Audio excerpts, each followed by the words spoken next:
से बोला शंकर भगवान की।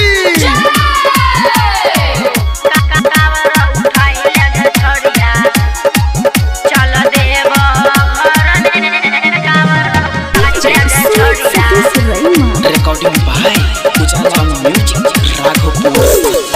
आई बगेल सावन महीना चलो हमारा जरने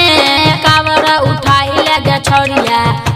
कि कावर उठाई लगे छोड़िया चल देव घर में कावर उठाई लगे छोड़िया चल देव घर में कावर उठाई लगे छोड़िया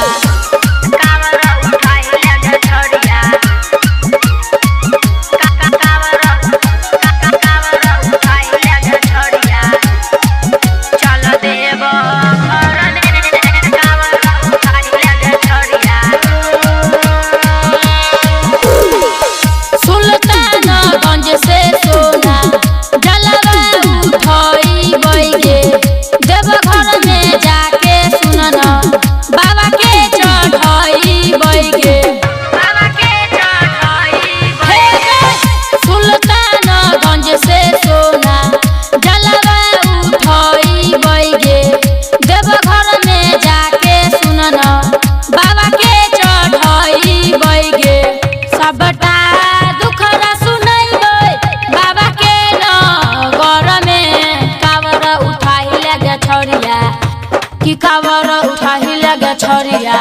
चल देव घर में कि कावर उठाही लगे छोड़िया चल देव घर में कि कावर उठाही लगे छोड़िया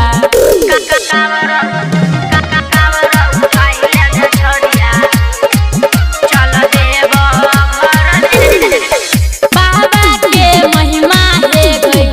छैया परम पार गे चारों दिस गूंजै छै के हुनके जय जयकार गे हे गई बाबा के महिमा छै गे छैया परम पार गे चारों दिस गूंजै छै के हुनके जय जयकार गे काशी के संगे चल दुख हेत नहीं डगर में कि कावर उठाही लगे छोड़िया कि कावर उठाही लगे छोड़िया चल देव घर में कि कावर उठाही लगे छोड़िया चल देव घर में कि कावर उठाही लगे छोड़िया।